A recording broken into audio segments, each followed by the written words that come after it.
निज्ला sluice गेटनि सायाव सोनारनानै बोसोरफ्रोमबो माइनि आबाद मावग्रा आबादारिफोरा जोबोर जेंनानि मोगा-मोगि जानो गोनां जादों।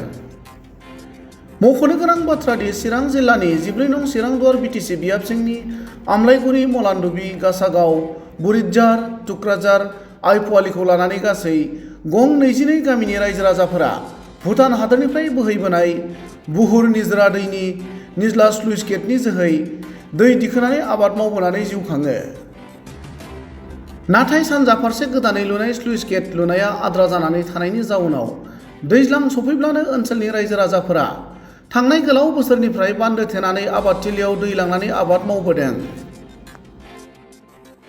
बेबादिनो देग्लायबो गं 22 गामिनि रायजोफोरा जयै ओंखारबोनानै निज्ला स्लुइस गेटआव बान्दो थेनानै आबादथिलियाव दै लांनायनि राहाखौ खालामो।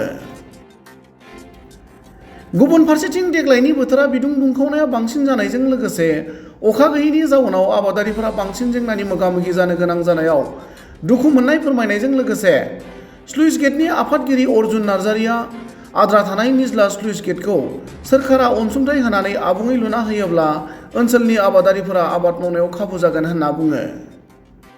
जोंनि स्लुइस गेटआ बहुद जेंना, सानफ्रोमबो जों दै मोनाखै, दै थिखोलाबो दाखालि बायनानै थांबाय। ओरैबायदि जोंहा थाखाफोर फैसाबो गैया जोंना, बेनिखायनो अननानै जोंनि मानाव गेदेर मुं सारमोना जाहाथे अनसुंथाइ जों मोनो।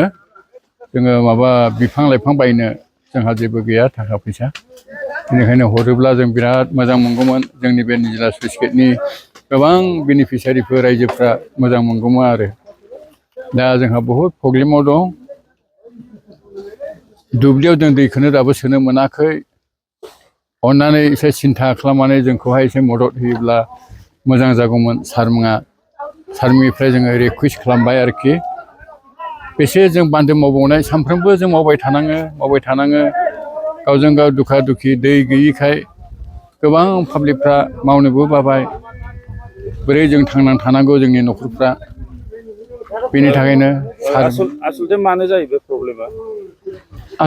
आसल मानि बे जोंना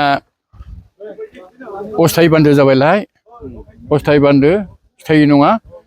एसे हाजोआव अखा हानानै बाना फैयोबा फ्रुस थांबाय आरो हाया गब्लंलाङो।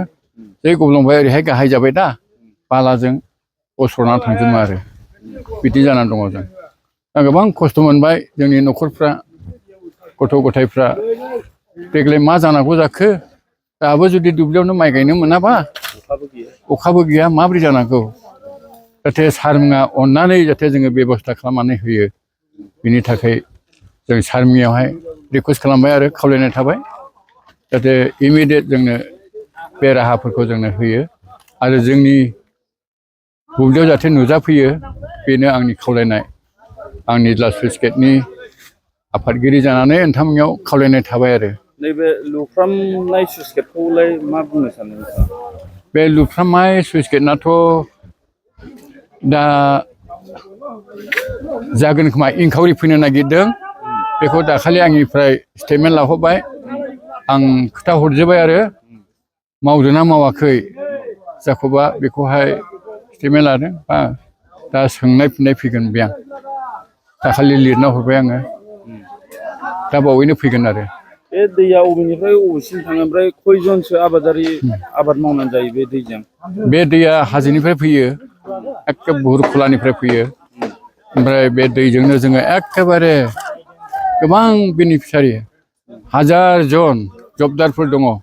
बेजोंनो जों दिनै गायनानै जानांगौ गोनां जायो। जोंनि दै गैयाबा गासैबो गैजोबा आरो। बेंथलबो गैया, बेंथल खुंग्रिबो गैया, गोरान। जोंनि बे दैया थांब्लासो गदे गदा थांबाय दा, ओरै गायनो मोनलाबाय आरो। बेनो आंनि खावलायनाय। दैज्लां खेबसेयाव दैज्लांसेयाव खेबबैसोसो ओंखारनाङो आबादारिफ्रा? हाब दैज्लां खेबसेयाव 12-13 बार ओंखारनाङो बेनिफिसियारिफ्रा मावफैनो। दा मावोबा दाहायनो बायबाय आरो फैबावलायबाय, बिदिसो जायोब्रा।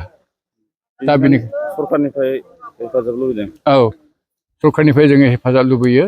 जाहाथे सारमोना जोंनियावहाय खामानि मावोबा नुजाफैब्लानो जाबाय। एसे जोङो अनसुंथाइ होलानो बिराद मोजां। बेबादिनो बगला बसुमतारी मुंनि ओनसोलनि सासे आबादारियाबो बे बिथिङाव ओरैबादि फोरमायो। जेंनायाथ' जोंहा बहुद जेंना जाबाय। दा जोंहा समग्र बे 22टा गामियाव बे निज्ला स्लुइस गेटनि आन्डाराव जेसेबां दै लांग्रा गामिफोर दङ बे दै लांग्राफोर गामिफ्रा गासैबो दै गैया रावनिबो दंग'आव। दा दिनैहाय जिनोखि बुहुरनिफ्राय दै फैदों बेखौ जोङो लांनो थाखाय बेबस्था खालामनो थाखायहाय बेबस्था खालामनानै लांनायनि लाहार फाहार रायजो राजाफ्रा मावनांगासिनो दं नै। मानोना जोङो खासा बान्दो दंफां लाइफां दाननानै जोङो होनानै लांनांगौ गोनां जाबाय। दिनैजों जों खनथाम मावबाय, 4 थारिख 7 थारिख आरो दिनै 11 थारिख खनथाम मावबाय। जों माइ गायजेननो मोनाखै मानोना जोङो दिनै मावगोन आरो गाबोनफोरनो गब्लंगोन बे अबस्थायावहाय दङ आरो मोनायाव गब्लंनानै थायो दै लांब्लानो। थ' बे स्लुइस गेटनि थाखायनो बिदि जादों। थाखानाय स्लुइस गेटनाथ' इसिबां नङा, नैबे गोदान बानायनाय स्लुइस गेटखौ जोङो दंफां लाइफां होथेनानै लांनांगौ गोनां जायो। बिनिफ्राय दै थिखाङोब्ला मोनायावहायनो गब्लंनानै थायो। बिनिखायनो खासा बान्दो जाबाय नालाय हा गलांनायजों बेबायदिनो बान्दोखौहाय बायफिनो, बान्दो बायनानै आरो बेबायदि मावफिनबाय थानांगौ। थ' जों बोसोरफ्रामबो बिदिनो 12 बार 13 बार बेबायदि मावनानै लांनांगौ गोनां जायो।